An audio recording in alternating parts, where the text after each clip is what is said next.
Hey, what's up guys? My name is Jason Schmaltz and I'm an AMGA Rock Guide Apprentice. And today we're going to focus on building trad anchor systems for different scenarios. Today I'm shooting the video at my house where I have a nice studio with a rock wall that we can focus on a couple different scenarios. So the first one that I'd like to start on is the most basic and probably the most common trad anchor system, especially for multi-pitch, which is the 3-point anchor system. And this is really good for 2-person or 3-person parties. So let's build one real quick.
Okay, so you can see that I've built a pretty good 3-piece anchor system. You can see I got 2 decent sized cans, a number 1 and a 0.75, and then a 0.4 right here. And if I scored these, the total of their scoring placements would probably be 10 or above. Assuming the rock quality was good. Of course, you have to kind of use our imagination in the studio a little bit. But there's a couple things to note on this anchor system. Firstly, as I built the anchor, I made a clove hitch on the middle piece, and that was so that I could isolate the tab on my sling to that clove hitch as I equalized the sling down to the master point. The second thing that you'll notice is if I pull this anchor system tight, that this is a little flimsy. So a quick way to fix that without having to retie anything is to come up to the carabiner that has the loose portion of the sling and wrap an extra loop in the carabiner. And you can see it gets a little bit more tight now to make the anchor more equalized. The third thing that you see is that I've clipped the carabiner that I would normally clove to the main master point. Lastly, this anchor system has a shelf, which is kind of like a second master point, where if I am to clip one strand of each of the loops going to the equipment with, say, the gree-gree that I was going to belay with, that would also serve as a master point. One key point with this is that you don't want to clip the shelf without having something already weighted in the main master point, because this could potentially pull the main master point back through the knot. Although I've never seen that, I don't really want to try to test that, especially with the belay scenario. So I always try to clip myself at least to the main master point, and then if I have a couple friends or I know the master point's going to be crowded, I'll put the gree-gree up on the shelf or something like that. Ideally also, we want the gree-gree a little bit higher so that we can work a little bit more ergonomically to belay than if it was down here and I was having to crouch down and do like this. Especially since I'm getting a little bit older, I like to crouch down if I don't have to. But this is a great system to use. I like using it with clients and friends because almost everybody is familiar with how this should look. So it's just like tying in with a figure 8, like that's a knot that everybody can check. Everybody can come up to the belay stance and see very clearly, okay, we have 3 pieces, they're all equalized to a main master point that I'm clipped to, and I'm safe, relatively speaking, of course. A couple downsides to this anchor system is, firstly, there's only one master point. Secondly, you only have 3 pieces in. So if you're doing something like a top rope day, or you have, I would say, 3, maybe even 4 or more people in your party, I wouldn't want to have a 3-point master point. I would want to have 4 or more. Of course, if you have more than 4 people in your multi-pitch group, you may want to ask yourself a few other questions. But This is great though for small parties, multi-pitch, quick, efficient, and you still have enough gear for the route. So kind of the next level of complexity on master point systems is a 4-point master point. So we've already got our 3 pieces in, but we want to make the master point more secure, whether that's because the rock may not be the best quality or these placements may all be kind of marginal. You know, I've had many master points where like I can't really justify any of the pieces being scored more than like a 3. Maybe one of them is a 4, but you know, none of them are looking super great. So one way to bring the score of your master point up a little bit is to place another piece. So let's do that.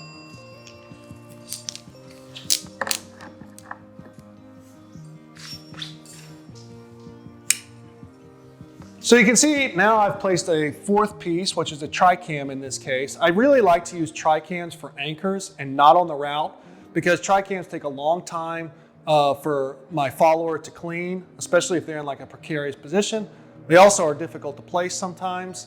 But on anchor systems, they're really good because you're usually in a nice stance. They offer a lot more security than something like a nut and versatility, of course. And then you can save your cams for the route. So I like to have tri-cams a lot of times for just reserved for anchor systems. They don't weigh a lot, so it's worth considering. So let's go ahead and connect all these now, similar to how we connected a 3-point system. So every carabiner will get a loop.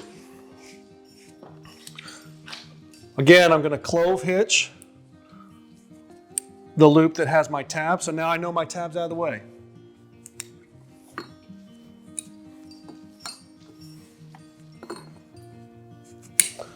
And then to equalize your anchor system quickly, you just go in between each of the carabiners and grab the strands and bring them down.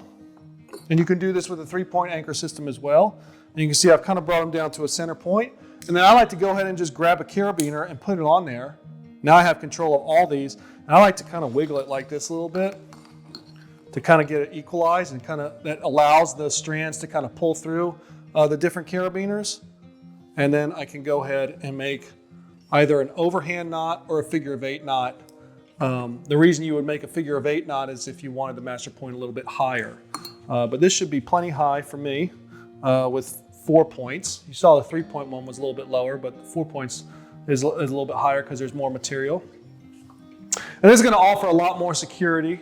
You also have a more secure shelf. You have 4 strands now on the shelf instead of 3. And then you have 4 strands in the master point. Now, some people might say, oh, well, you actually have 2 master points because you can do 2 and 2 like this.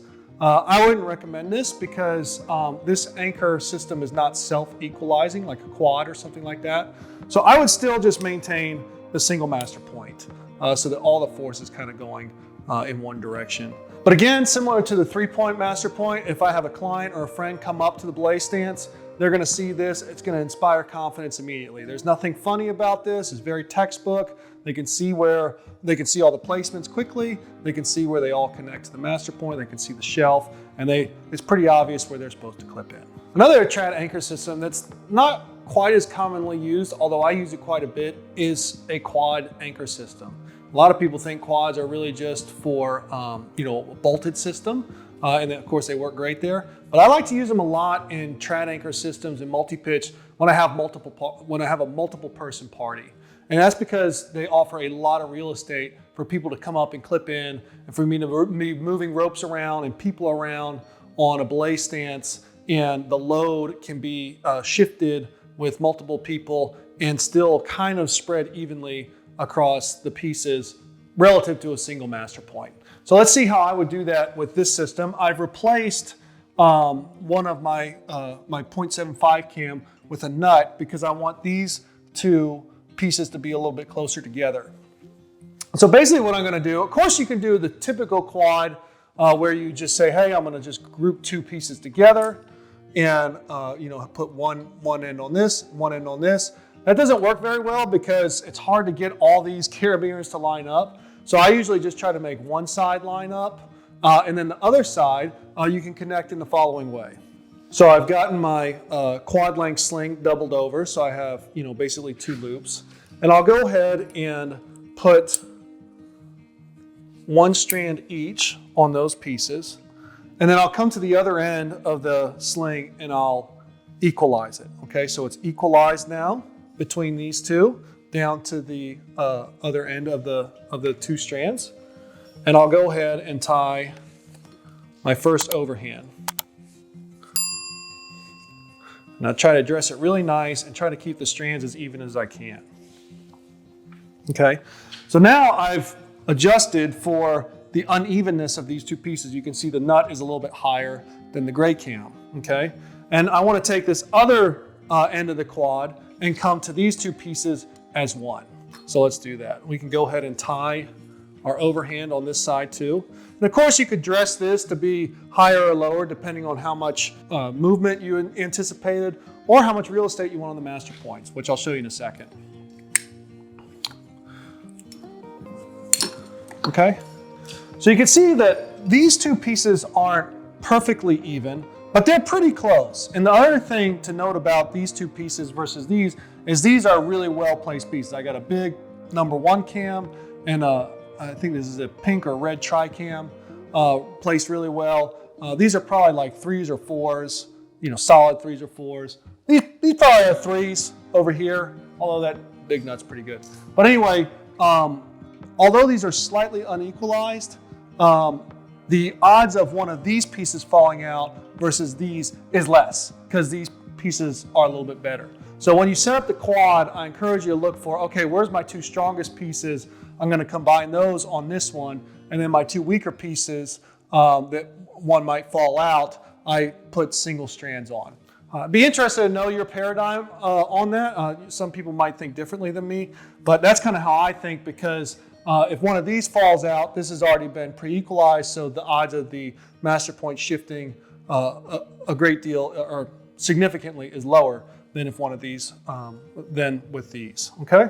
So you can see with the quad, I can go ahead and clip myself into one pair of strands, and I still have another pair for my partner or partners. So I would go ahead and probably belay off of this one or where I wanted my first follower to clip in. Now, if I had a party of 3 or 4 people and I want my first follower maybe on my master point, I'll clip the gree in on my master point so they'll climb up and clip into this one, and then we'll have this master point reserved for the other person or persons that'll come up behind them. You can see the advantage of the quad obviously is as I move around the load, these pieces stay somewhat evenly loaded. You see again, this nut is looking a little bit loose, so just all you have to do is just wrap this strand around once on the carabiner, okay? And then it becomes more equalized, okay? But as I move this load around, it's shifting the weight between the pieces much better than if I had a single master point, which will really come into play when I got 3 or 4 people on this thing and everybody's moving around and trying to adjust their shoes and all that kind of stuff. So I really like the quad for multi-party. It really does well, but you want to be thinking about how you structure your pieces and which ones are going to get the double strand and which one are going to be clipped in individually. The next style of anchor I'll show you is called the Girth hitch anchor. And this style of anchor I normally don't recommend people to use because there's some risks involved that most people don't know about, including myself. But you know, sometimes you don't have any long slings. You left them with your partner, you left your cordelet at the last station with your partners, you just forgot to get it. So you need to have, you know, something that you can do when you get up to the anchor station to be able to, you know, make a master point. So most of the time you'll have an alpine draw left over and you'll still have pieces. So I've left the same pieces in that I have for my quad. And what I'll do is I'll go ahead and take this alpine draw and I'll extend it fully out. And I'll try to get it all the kind of twists out, you know, as best I can. And then I'll go ahead and clip those 2 pieces and clip these 2 pieces, just like I did with the quad. And then I'll try to get the tab out of the way as best I can. So I have my tab up by these 2. And then I'll take a carabiner. And that's what's going to go here for my master point. This is not my master point. This carabiner is going to be my master point. Before I do that, I want to go ahead and do a magic X. So I have one of the strands is just a normal, you know, V, and one is a magic X, okay? And then I will lock this carabiner. And then I take that Magic X configuration, pull it through the carabiner, open it, pull it around the basket of the carabiner, and then pull it tight. Okay? And this is considered a secure master point. I want to kind of really try to pull this tight and set it. I don't want to pull too hard because I don't want to pull these rocks off. Okay? But that Magic X is key because it provides extra friction with the strands, whereas if you just did it with 2 strands without a Magic X, if you had a failure on one of the anchor points, the strands can slip through with a minimal amount of force. I'll put a link to my friend Karsten's video that shows some data on that. But anyway, long story short, put the Magic X in the Girth hitch anchor. From here, I can go ahead and clip my clove hitch onto this carabiner, and then I can go ahead and put my gree onto this carabiner and wait for my, or go ahead and belay my partner up. One thing you want to be mindful of course, is, where's the load going on this carabiner? First of all, you want to use an HMS carabiner and not a D-shaped carabiner, so you just have some more real estate. And secondly, you want to try to position the load on the spine, not on the gate side of the carabiner. Just for obvious reasons, you don't want to risk that gate. That gate is obviously weaker than the spine. Lastly, keep the gate closed at all times. Make sure it's closed, double check it. As your partner comes up and things like that, and that you didn't accidentally start to open it with, slings or something coming through there. If you needed to extend this for a multiple party, you could do that. As your party comes up, you'll gain access to your slings and all that kind of stuff that you left on other people's belts. So you could either extend this out with a sling for another master point, or you could even build a second master point system behind this one and then have people transfer over if you have enough carabiners to do 2 clove hitches per person as they transferred and untied their first one. But I would just go with this. Normally, I've done this many times, where I don't have any long slings to make intricate systems. I just do this, get my partner up, and then I'm off to the next anchor point where we get it set up with a little bit more, I'd say, traditional system than the Girth hitch anchor. But I did want to show you that. It does come in handy in a jam. I don't recommend using this, on the regular because there are some risks associated with it that, like I said, I'm just learning about. So those are the main anchor systems that you can build with track gear. Of course, there's probably an infinite combination of anchor systems that you can build, but those are the main ones, and I encourage you to master those before you go on to more intricate systems. It looks like one of my studio lights just went out, so I guess that means the session's done. I'm still kind of working out the kinks of shooting videos, at my house. But anyway, I hope you found this video useful on anchor systems, and please leave any comments or questions below. I'll try to answer them as best I can, and look forward to seeing you out at the crag. Hey, if you haven't already, go ahead and like and subscribe to our channel. I really appreciate it. It motivates me to make more videos for you guys. All right, we'll catch you on the next one.